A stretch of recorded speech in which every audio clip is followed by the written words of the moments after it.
നടൻ കൃഷ്ണകുമാർ, ഭാര്യ സിന്ധു കൃഷ്ണ, അവരുടെ 4 സക്സസ്ഫുൾ ആയ പെൺമക്കൾ. ഇവരെ നിങ്ങൾക്ക് എല്ലാവർക്കും അറിയാമായിരിക്കും അല്ലേ? പക്ഷെ നിങ്ങൾ എപ്പോഴെങ്കിലും ചിന്തിച്ചിട്ടുണ്ടോ ഈ 4 പെൺകുട്ടികൾ എന്തുകൊണ്ടായിരിക്കാം ഇത്രയേറെ സക്സസ്ഫുൾ ആയത് എന്ന്? മലയാള സിനിമയിലെ ഒരുപാട് ചെറുതും വലുതുമായ നടന്മാരും നടിമാരും ഉണ്ട്, അവരുടെയൊക്കെ മക്കളുണ്ട്. പക്ഷേ ഇങ്ങനെ ഒരു യൂട്യൂബ് ഫീൽഡ് അല്ലെങ്കിൽ അതുപോലെയുള്ള ഒരു ഫീൽഡ് എല്ലാവർക്കും ആക്സസബിൾ ആണ്. ഈവൻ ഒരുപാട് സീരിയൽ നടിമാർ, അവരുടെ മക്കൾ, അങ്ങനെയൊക്കെയുള്ള ഒരുപാട് പേർ യൂട്യൂബ് ചാനൽ തുടങ്ങുന്നുണ്ട്. പക്ഷേ കൃഷ്ണകുമാറിന്റെ ഈ 4 പെൺമക്കളുടെ വളർച്ച ഇവർക്ക് ആർക്കെങ്കിലും ഉണ്ടോ? ഇത്രയും നന്നായിട്ട് ഈ 4 പെൺകുട്ടികൾ സക്സസ്ഫുൾ ആവാനുള്ള കാരണം എന്താണെന്ന് നിങ്ങൾ എപ്പോഴെങ്കിലും ചിന്തിച്ചിട്ടുണ്ടോ? ഇതിൽ തന്നെ ഈ 4 പെൺകുട്ടികളിൽ ദിയാ കൃഷ്ണയുടെ വളർച്ചയാണ് ശരിക്കും പറഞ്ഞാൽ എനിക്ക് ഏറ്റവും കൂടുതൽ എൻകറേജിങ് ആയിട്ടും അത്രയും എന്താ പറയാ അഭിമാനമുള്ളതും ഒക്കെ ആകുന്ന ഒരു പെൺകുട്ടി എന്നുള്ള നിലയ്ക്ക് എനിക്ക് തോന്നിയിട്ടുള്ളത്. അപ്പൊ അത് എന്തുകൊണ്ടാണെന്ന് അറിയാൻ വേണ്ടിയിട്ട് ഈ വീഡിയോ മുഴുവനായിട്ട് കാണുക. അതിനോടൊപ്പം തന്നെ ഈ ഫാമിലിയിൽ നിങ്ങൾ ആരെയാണ് ആദ്യമായിട്ട് യൂട്യൂബിൽ ഫോളോ ചെയ്തത് എന്നുകൂടി ഒന്ന് കമന്റ് ചെയ്യൂ, നമുക്കത് നോക്കാമല്ലോ.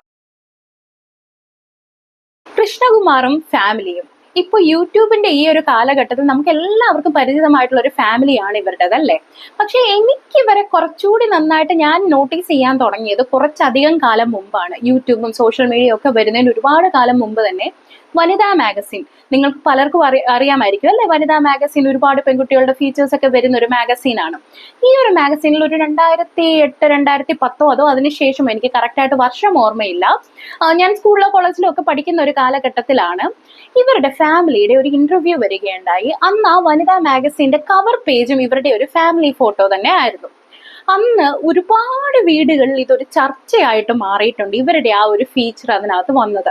പ്രത്യേകിച്ച് എൻ്റെ വീട്ടിൽ എൻ്റെ അമ്മ എന്നോട് ഈ ഒരു ഫീച്ചർ വായിച്ചതിന് ശേഷം എൻ്റെ അമ്മ എന്നോട് പറഞ്ഞതാ, ആ കൃഷ്ണകുമാറിന്റെ 4 പെൺമക്കളാ, സോ ഒരുപാട് കഷ്ടപ്പെടും, എത്രയായിട്ട് അവരെ പഠിപ്പിക്കണം, അവരെ 4 പേരെയും കെട്ടിച്ചു വിടണം, സോ എന്തൊക്കെ കാര്യങ്ങൾ ഇനി ജീവിതത്തിൽ ചെയ്യാനുണ്ട് എന്നുള്ള രീതിയിൽ.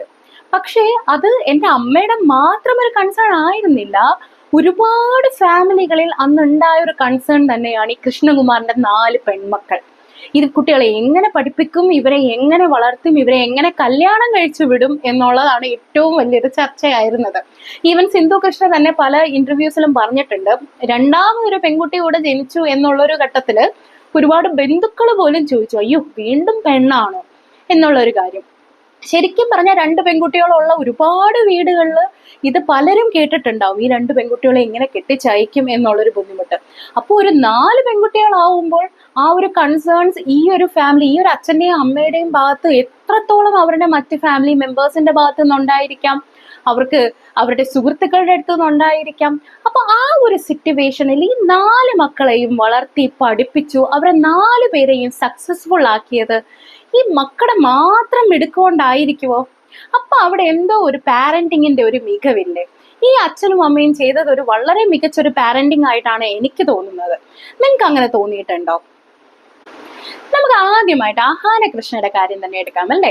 നമുക്ക് എല്ലാം സുപരിചിതരാണ്, യൂട്യൂബിലെ വളരെ ഫേമസ് ആയിട്ടുള്ള ഒരു യൂട്യൂബറാണ്. ഒരുപാട് videos, life vlogs, travel videos, അതുപോലെ എന്താ പറയാ ഡേ ഇൻ മൈ ലൈഫ് എന്നൊക്കെ പറഞ്ഞിട്ട് ഒരുപാട് വീഡിയോസ് ചെയ്യുന്ന ഒരു കുട്ടിയാണ്. അതുപോലെ തന്നെ ഇപ്പൊ കുറച്ചധികം കാലമായിട്ട് കുറച്ച് കോൺട്രവേഴ്സികളും ഒക്കെ ഉണ്ടാക്കുന്നുണ്ട്. അപ്പൊ ഈ ഒരു കുട്ടിയുടെ ഈ ഒരു ലൈഫിൽ തന്നെ ഒരുപാട് സിനിമകൾ അഭിനയിച്ചിട്ടുണ്ട്. അത്രത്തോളം സക്സസ്ഫുൾ അല്ല എങ്കിൽ പോലും അത്തരത്തിലൊരു അവസരം ആ കുട്ടിക്ക് കിട്ടിയിട്ടുണ്ട്. ബട്ട് എങ്കിൽ പോലും ഒരു യൂട്യൂബിൽ ഒരു സക്സസ്ഫുൾ ആവുക എന്ന് പറയുന്നത് ചെറിയൊരു കാര്യമല്ല. അപ്പൊ ഇവർ അത്രത്തോളം ഒരു സക്സസ്ഫുൾ ആയി, അത്രത്തോളം ഫിനാൻഷ്യൽ ഫ്രീഡം ആ കുട്ടിക്ക് കിട്ടി എന്നുള്ളൊരു വളർച്ച അവിടെയുണ്ട്. അതേപോലെ തന്നെയാണ് ഇവരുടെ അനിയത്തി ദിയാ കൃഷ്ണ. പക്ഷെ ദിയാ കൃഷ്ണയുടെ കാര്യം ഞാൻ ഏറ്റവും അവസാനം പറയാം. ഇഷാനി കൃഷ്ണ, ആ കുട്ടിയും ഇതുപോലെ സിനിമയിൽ പുതിയതായിട്ട് അഭിനയിച്ച് തുടങ്ങുന്നുണ്ട്. 2 3 സിനിമകളിൽ ആ കുട്ടി അഭിനയിക്കുന്നുണ്ട്. അതുപോലെ തന്നെ മോഡലിങ്ങിൽ വളരെ സജീവമാണ്. കോഴ്സ് യൂട്യൂബിലും ആ കുട്ടി വളരെ സജീവമാണ്. അതിൽ നിന്ന് നല്ല ഏണിങ്സ് ആ കുട്ടി ഉണ്ടാക്കുന്നുണ്ട്. ഒരുപാട് പരസ്യങ്ങൾ ചെയ്യുന്നുണ്ട്, പ്രമോഷൻസ് ചെയ്യുന്നുണ്ട്, അങ്ങനെ ഒരുപാട് കാര്യങ്ങൾ ചെയ്യുന്നുണ്ട്. അതുപോലെ ഏറ്റവും ഇളയ ആൾ ഇപ്പോൾ ഒരു 20 വയസ്സേ ആകുന്നുള്ളൂ, ആൾക്ക് പഠിക്കുന്നുണ്ട്. കോളേജിൽ പഠിക്കുന്നതിനോടൊപ്പം തന്നെ യൂട്യൂബ് കൊണ്ടുപോകുന്നുണ്ട്. കൂടുതലും ഡാൻസ് റിലേറ്റഡ് ആയിട്ടുള്ള വീഡിയോസ് ഇടുന്നുണ്ട്, ഡെയിലി വ്ളോഗ്സ് ഇടുന്നുണ്ട്. അപ്പൊ അത്തരത്തിലൊക്കെ ഉള്ള കാര്യത്തിൽ ഒരു ക്രിയേറ്റർ എന്നുള്ള നിലയ്ക്ക് ഇവർ 3 പേരും വളരെ സക്സസ്ഫുൾ ആയി നിൽക്കുന്ന ഒരു ടൈമാണ്. അതിനോടൊപ്പം തന്നെ ഇവർക്ക് നല്ല ഏർണിങ്സും കിട്ടുന്നുണ്ട് അല്ലേ. അപ്പൊ അതേപോലെ നമുക്ക് എടുക്കാനാണെങ്കിൽ ഈ ഹൻസികയ്ക്ക് പുതിയൊരു കാര്യമുണ്ട്. വളരെ ഫേമസ് ആയിട്ടുള്ള ഒരു ഡയറക്ടറുടെ ഒരു വരുന്ന അപ്കമിങ് മൂവിയിൽ ലീഡ് റോള് തന്നെ ഈ ഹൻസിക ചെയ്യാൻ പോകുന്നു എന്നൊക്കെയുള്ള ഒരു ന്യൂസ് ഒക്കെ കേൾക്കുന്നുണ്ട്. നമുക്കതൊക്കെ കാത്തിരുന്ന് കാണാം. അപ്പൊ ഇത്തരത്തിലൊരു കുട്ടിയെ സക്സസ്ഫുൾ ആക്കുക, ഈ 4 പേരും എന്ന് പറയുന്ന 4 വ്യക്തിത്വങ്ങളാണ്. ഒരു കുടുംബത്തിൽ വളരുന്നവരാണെങ്കിലും 4 കുട്ടികളെ 4 രീതിയിൽ വേണം വളർത്താൻ. അപ്പൊ അത്തരത്തിൽ വളർത്തുന്നതിൽ ഈ ഒരു പാരന്റ്സിനുണ്ടായ പങ്ക് വളരെ വലുതായത് കൊണ്ടിട്ടാണ് ഈ കുട്ടികൾ പല പല മേഖലകളിൽ അവരുടെ കഴിവ് തെളിയിക്കുകയും അവർക്ക് ഏതൊരു വിധത്തിൽ ഇതൊക്കെ കൊണ്ടുപോകണം എന്നുള്ള ഒരു അറിവ് കിട്ടുകയും ഒക്കെ ചെയ്തത്. ഞാൻ ദിയാകൃഷ്ണയുടെ കാര്യം പറയാമെന്ന് പറഞ്ഞില്ലേ, എനിക്ക് ഏറ്റവും കൂടുതൽ എനിക്ക് എന്താ തോന്നുന്നു, ഒരു അഭിമാനം തോന്നുന്ന ഒരു വളർച്ചയാണ് ദിയാകൃഷ്ണയുടേത്. കാരണം എന്ന് പറയാനാണെങ്കിൽ ദിയാകൃഷ്ണ വളരെ ചെറിയ പ്രായത്തിൽ തന്നെ യൂട്യൂബ് സ്റ്റാർട്ട് ചെയ്യുകയും യൂട്യൂബിൻ്റെതായിട്ടുള്ള കാര്യങ്ങളും വരുമാനങ്ങളും ഒക്കെ ഒരു വഴിക്കുണ്ടെങ്കിലും ആള് തൻ്റെതായിട്ടുള്ള ഒരു ബിസിനസ് തുടങ്ങുകയുണ്ടായി. അപ്പൊ ആൾക്ക് വളരെ ഇഷ്ടം, ആള് പല ഇന്റർവ്യൂസിലും ഒക്കെ പറയുന്നുണ്ട്, പഠിക്കാൻ വളരെ മിടുക്കിയല്ല, പാരന്റ്സ് ആരും അങ്ങനെ പഠിച്ചേ പറ്റുള്ളൂ, ഇത്ര മാർക്ക് മേടിക്കണം, അങ്ങനെയൊന്നും ഒരുപാട് അവരെ സ്ട്രിക്റ്റ് ആയിട്ട് നോക്കാറില്ല. അപ്പൊ തനിക്ക് ഇഷ്ടമുള്ള ഒരു ജോലി ആള് തിരഞ്ഞെടുക്കുകയാണ്. ആൾക്കൊരു ബിസിനസ് ചെയ്യാനൊരു താല്പര്യമുണ്ട്. അപ്പോൾ ആ ഒരു ബിസിനസ് ചെയ്യാനായിട്ടുള്ള സാഹചര്യങ്ങൾ വീട്ടുകാർ ഒരുക്കി കൊടുക്കുന്നുണ്ട്. അത്തരത്തിൽ ആ കുട്ടി ബിസിനസ് ചെയ്യാൻ തുടങ്ങി. എനിക്ക് തോന്നുന്നു പഠിച്ചുകൊണ്ടിരിക്കുന്ന കാലത്ത് തന്നെ സ്റ്റാർട്ട് ചെയ്തതായിരുന്നു എന്നാണ് എൻ്റെ ഒരു ഓർമ്മ. അതിനുശേഷം ഈ ബിസിനസ് അങ്ങ് വളരാൻ തുടങ്ങി. നല്ല രീതിയിൽ ഈ കുട്ടിയുടെ പ്രോഡക്ട്സ് വിൽക്കാൻ തുടങ്ങി. ഈ ഇമിറ്റേഷൻ മാലയും കമ്മലും അതുപോലെയൊക്കെ ആയിരുന്നു. പിന്നെ ഇപ്പോൾ സാരീസ് ഉണ്ട്. അങ്ങനെ അപ്പോൾ വളരെ വലിയൊരു രീതിയിൽ ഈ കുട്ടിയുടെ ബിസിനസ് അങ്ങ് ഫ്ലറിഷ് ആവുകയാണ്. നിങ്ങൾ വളരെ റീസെന്റ് ആയിട്ട് ഒരു ന്യൂസ് ഒക്കെ കേട്ടിട്ടുണ്ടാവും അല്ലെ, ഈ കുട്ടി പ്രഗ്നന്റ് ആയിരുന്ന ടൈമിൽ അവിടെ ജോലിക്ക് നിൽക്കുന്ന കുട്ടികൾ പറ്റിച്ചു. ഏകദേശം 42 ലക്ഷത്തോളം രൂപ, 42 60 ലക്ഷത്തോളം രൂപയോളം ഈ കുട്ടിയെ പറ്റിച്ചു കൊണ്ടുപോയി അവിടുത്തെ സ്റ്റാഫ്. അപ്പൊ നിങ്ങൾക്കൊന്ന് ആലോചിച്ച് നോക്കണേ, ഈ കുട്ടിക്ക് ഈ 60 ലക്ഷമോ 40 ലക്ഷമോ രൂപ അവിടെ നിന്ന് നഷ്ടപ്പെട്ട കണക്ക് പോലും ഈ കുട്ടിക്ക് അറിയില്ല. അപ്പൊ അത്രയും വലിയൊരു എമൗണ്ട് അവിടെ നിന്ന് നഷ്ടപ്പെട്ടു പോയത് അറിയാതിരിക്കണമെങ്കിൽ ആ കുട്ടിയുടെ വരുമാനം എത്രയായിരിക്കുമെന്ന് നിങ്ങൾക്ക് ഓർത്ത് നോക്കാം. അപ്പൊ ഇത്രയും വലിയൊരു ബിസിനസ് ആ കുട്ടി സക്സസ്ഫുൾ ആയിട്ട് നടത്തിക്കൊണ്ട് പോകുന്നു. അതിനുശേഷം അവര് വലുതായിട്ട് പുതിയൊരു ഷോപ്പ് എടുത്ത് അവർ നല്ല രീതിയിൽ അതിനെ ബ്രാൻഡ് ചെയ്ത് പുതിയ രീതിയിൽ അവരുടെ ബിസിനസ്സിനെ മുന്നോട്ട് കൊണ്ടുപോകുന്നു. ഇതൊക്കെയല്ലേ. അതിനോടൊപ്പം തന്നെ ഒരു കുടുംബജീവിതം നയിക്കുന്നു, കുഞ്ഞിനെ നോക്കുന്നു.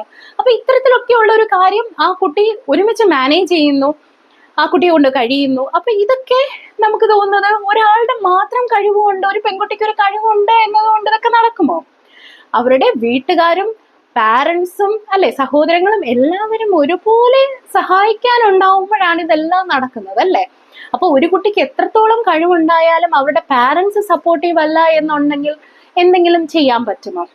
അപ്പൊ എനിക്കിതിൽ വളരെ സ്ട്രെസ് ചെയ്ത് എനിക്ക് പറയേണ്ട കാര്യം കൃഷ്ണകുമാറിന്റെയും അതുപോലെ സിന്ധു കൃഷ്ണയുടെയും പാരന്റിങ് ആണ്.